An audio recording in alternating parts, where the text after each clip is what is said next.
Hello girls, we are doing our chapter issue of shares. Under this we are doing our full-fledged sums. So today we will discuss one more sum of your book, that is sum number 99. So kindly read this sum carefully. देखो बेटा इस sum में A Limited invited applications for 30,000 shares of rupees 10 each, payable as application.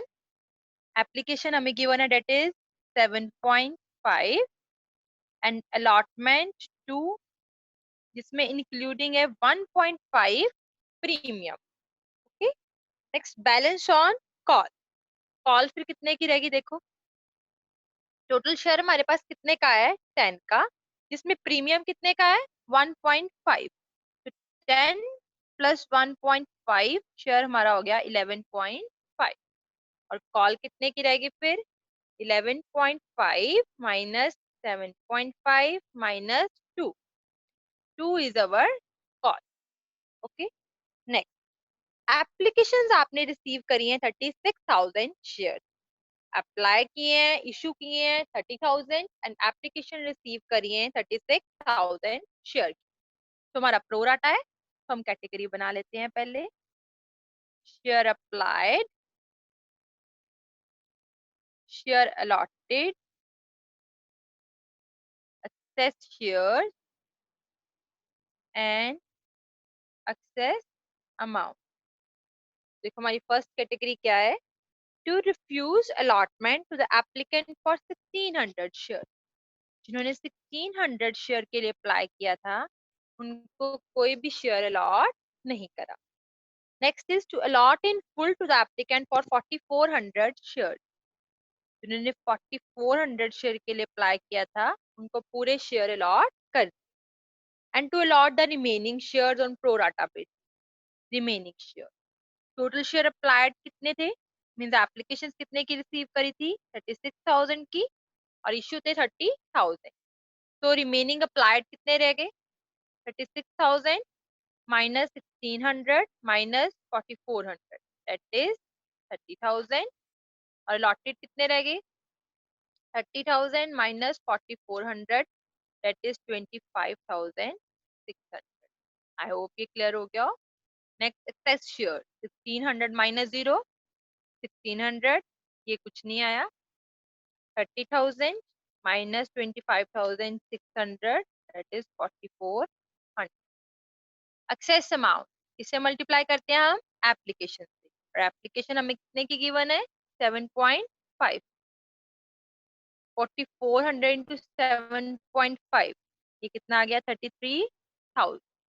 और इसका access, ये pro rata है ना, share applied और अलॉटेड में डिफरेंस है, तो इसको हम कहाँ एडजस्ट करेंगे?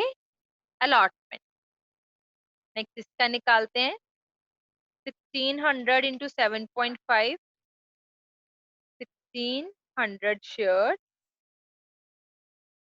0.5, दैट इज 12,000. इनको कोई शेयर नहीं दिया, इसको रिफंड कर दिया, इसको हम क्या डालेंगे? बैंक. सो फर्स्ट एंट्री है हमारी bank account debit to share application account. How many applications are received? 36,000 and application कितने की है? 7.5. तो कितना आ गया? 36,000 into 7.5, that is 2,70,000. Done. Next entry क्या है हमारी? Share application account debit to share capital account. और कहाँ एडजस्टमेंट करिए? बैंक में और अलॉटमेंट में. क्या आ जाएगा? To bank account to share allotment account. Application में कितना आ गया? 2,70,000. बैंक में आ गया हमारा 12,000.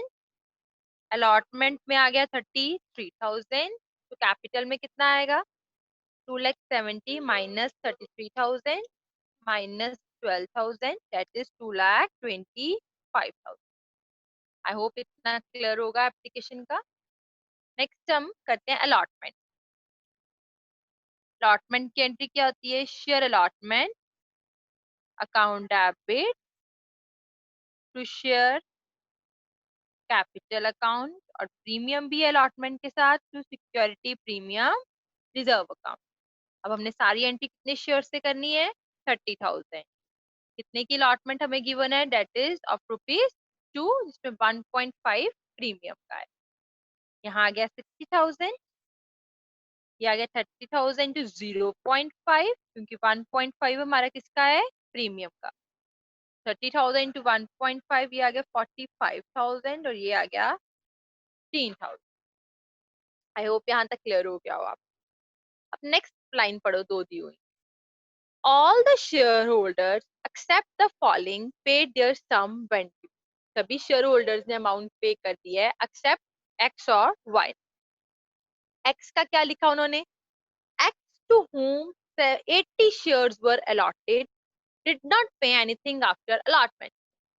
एक्स जिसको कितने शेयर अलॉट हुए थे? 80 शेयर अलॉट हुए थे, और उसने कब? एप्लीकेशन के बाद कुछ भी पे, सॉरी उसने अलॉटमेंट के बाद कुछ भी पे नहीं करा। तो अलॉटमेंट के बाद हमारी सिर्फ फर्स्ट कॉल ही है, तो मींस एक्स ने क्या नहीं पे किया? फर्स्ट कॉल पे नहीं करी। मैं आपको वर्किंग नोट में बताती हूँ ये बात, देखो ध्यान से। There are two share holders, कौन कौन से हैं? एक है एक्स और एक है वाई। एक्स जिसको कितने शेयर अलॉटेड है? 80। उसने क्या नहीं पे किया? फर्स्ट कॉल पे नहीं की। ठीक है बेटा। नेक्स्ट, नेक्स्ट है वाई, इसने कितने के लिए अप्लाई किया है? कितने के लिए अप्लाई किए? 75 शेयर्स के लिए। उसने क्या नहीं पे किया? Didn't pay anything after application.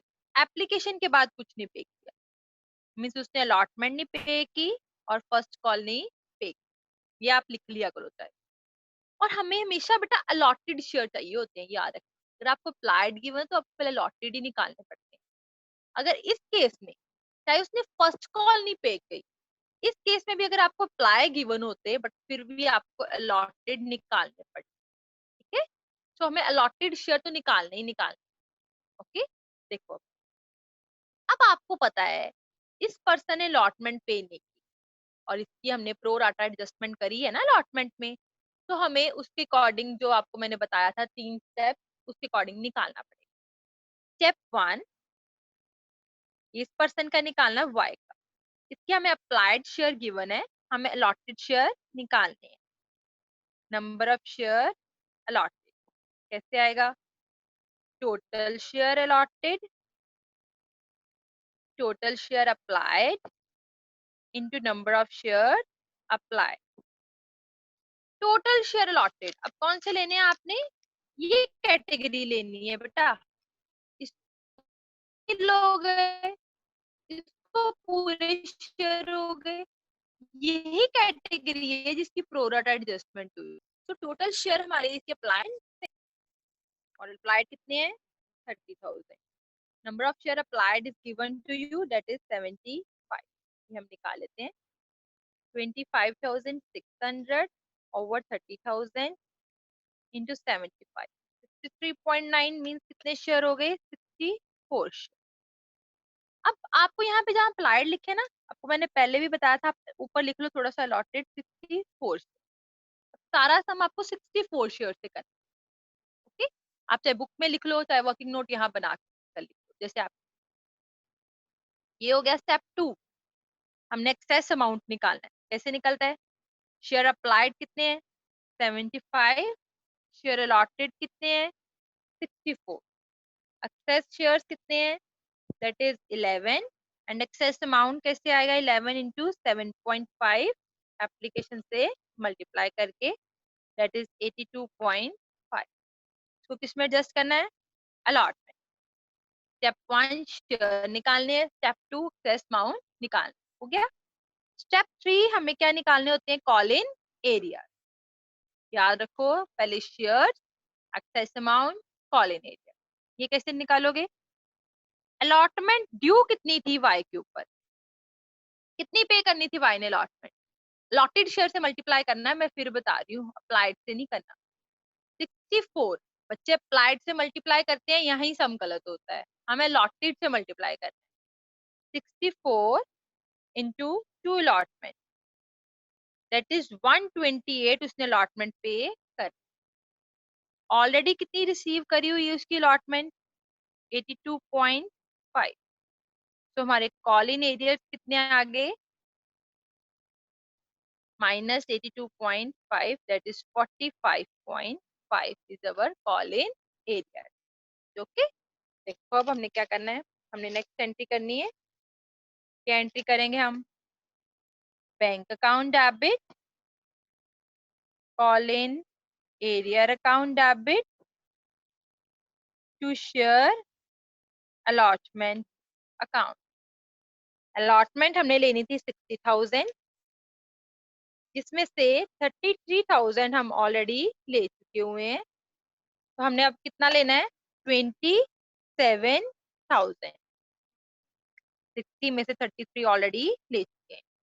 Call in arrear आ गया 45.5। तो बैंक कितना आ गया? 27,000 minus 45.5, that is 26,954.5। Okay, I hope आपको अलॉटमेंट तक क्लियर हो गया हो। नेक्स्ट नेक्स्ट हमने करना है फर्स्ट कॉल। एंट्री क्या होती है? Share first call account debit to share capital account. कितने शेयर से एंट्री करनी है? 30,000। फर्स्ट कॉल है 2 की, तो यहाँ कितना आ गया? 60,000। नेक्स्ट यहाँ पढ़ो अब क्या लिखा था। एक्स जिसको अलॉट हुए थे 80 शेयर, उसने भी फर्स्ट कॉल नहीं पे की। वाई जिसको अलॉट हुए थे 64 शेयर, अलॉटेड बढ़ने हैं, उसने अलॉटमेंट और फर्स्ट कॉल पे नहीं। तो फर्स्ट कॉल कितनों ने नहीं पे की? ना 80 शेयर्स वाले ने और ना ही 64। 80 प्लस 64, दैट इज 144 शेयर वालों ने फर्स्ट कॉल जो है पे नहीं। तो कितने आगे कॉल इन एरिया हमारे फर्स्ट कॉल के? 288। तो हम यहाँ लिख देंगे। तो क्या एंट्री आएगी? Bank account debit, call in arrears account debit to share first call account. 60,000 to 88। तो बैंक में कितना आ गया देखो? 60,000 माइनस 288, दैट इज 59,712। हो गया इतना? आई होप ये आपको क्लियर हो गया हो। नेक्स्ट पढ़ो क्या है। The shares of X and Y are forfeited and reissue of fully paid up 9 and 10 per share respectively। Respectively का मतलब है कि पहले एक्स के शेयर फोरफिट किए, एक्स के रीइश्यू किए, फिर वाई के शेयर फोरफिट किए, वाई के रीइश्यू। ठीक है, मैं आपको दोनों बताती हूँ, आप अलग अलग करना, मैं लाइन बनाकर कर। ठीक है, पहले एक्स का, वाई। एक्स के शेयर फोरफिट। एक्स के कितने शेयर थे देख लो। एक्स के पास कितने शेयर थे? 80 शेयर थे जिसने फोरफिट किए। एक्स के थे 80 और वाई के थे 64। हमने सारा सम 64 शेयर से करना। एक्स ने क्या नहीं पे किया था? First call. और वाई ने अलॉटमेंट और फर्स्ट कॉल। सो अब हम करते हैं। एक्स ने फर्स्ट कॉल नहीं पे की, क्या एंट्री आएगी? Share capital account debit to unpaid first call to share forfeited account. कितने हैं? 80 शेयर। कितने का एक शेयर है? 10 का। यहाँ आ गया 800। फर्स्ट कॉल पे कितने की नहीं पे की? 80 इंटू 2 160। तो प्रॉफिटेड में कितना आ गया? 800 minus 160, that is 640। Okay, I hope ये आपको क्लियर हो गया हो। Next Y. वाई के पास कितने शेयर हैं? 64। उसने क्या नहीं पे किया? अलॉटमेंट और फर्स्ट कॉल। अब अलॉटमेंट के साथ प्रीमियम भी है, तो अलॉटमेंट नहीं पे की तो इट मींस प्रीमियम भी पे नहीं किया। Security premium reserve account debit. क्या नहीं पे किया? अलॉटमेंट। और क्या नहीं पे किया उसने? First call. लास्ट पे क्या आ गया? To share forfeited account. 64 into 10 that is 640. Premium कितने का है? 1.5 का। कितना आ गया? 96। ओके। अनपेड लॉटमेंट, लॉटमेंट के कॉल इन एरियर कितने निकाले थे हमारे पास? 45.5। फर्स्ट कॉल के जो अलॉटमेंट के कॉल इन एरिया निकाले होते हैं हमने वही लिखने होते हैं। 128। श्योर फोरफिटेड में कितना आ गया? 640 plus 96 minus 45.5 minus 128 that is 562.5। I hope इतना आपको क्लियर हो गया होगा। अब नेक्स्ट देखो, री इशू किए हैं एक्ट के शेयर 9 पे और वाई के 10 पे। एक्ट के शेयर 9 पे किए हैं मतलब डिस्काउंट पे करें। किस पे करें? हमने डिस्काउंट पे करें। तो हमारी एंट्री क्या आएगी? देखो, bank account debit, share forfeited account debit to share capital account. Bank account debit, share forfeited account debit to share capital account. कितना आ गया? 80 इंटू 9, 720, 80, 800। कितना आ गया? 720। देख लो एक बार, 9 पे शेयर री इशू किए हैं। So share fully paid up कितना था? 10 का।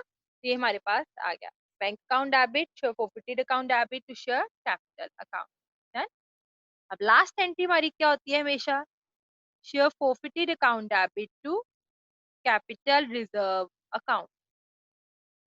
Share forfeited account debit to capital reserve account. अब क्या हुआ? क्या अब फॉरफिट और री इशू सेम है। जितने शेयर फॉरफिट किए उतने ही री इशू कर। तो कैपिटल रिजर्व कैसे निकालेंगे? Total forfeited amount minus reissue discount. Total forfeited amount minus reissue discount. तो टोटल फॉरफिटेड अमाउंट कितना है? 640 और रीइश्यू डिस्काउंट कितना बेटा हमारा? 80। 640 माइनस 80 कितना आ गया मेरे पास? 560। This is a 560। I hope ये आपको क्लियर हो गया हो। एक बार इसको ध्यान से देख लो। नेक्स्ट हम ये करते हैं। देखो, अब इसमें कितने शेयर्स आपने री इशू किए हैं? देख लो एक बार। सारे शेयर री इशू कर दिए हैं। कितने का? 10 पर शेयर, फुली पेड अप, पूरा शेयर री इशू कर दिया। हमारी एंट्री क्या आ जाएगी? Bank account debit to share capital account. Entry आएगी bank account debit to share capital account. कितना अमाउंट आएगा यहाँ पे? देखो कितने के? 64 इंटू 10 दैट इज 640। हमारी लास्ट एंट्री यहाँ पे क्या आएगी? Share forfeited account debit to capital reserve account. अब फिर फॉरफिट और रीइश्यू सेम है। क्या फॉर्मूला होता है इसका? Total forfeited amount minus reissue discount. तो रीइश्यू डिस्काउंट तो कोई भी नहीं है, तो टोटल फॉरफिटेड अमाउंट ही हमारा कैपिटल रिजर्व में आ जाएगा। क्या बेटा? Total forfeited amount minus reissue discount 0, यही हमारा कैपिटल रिजर्व में आ जाएगा। आई होप ये आपको सारा सम क्लियर हो गया हो। स्टिल अगर आपको कोई प्रॉब्लम हो then you can ask. Thank you.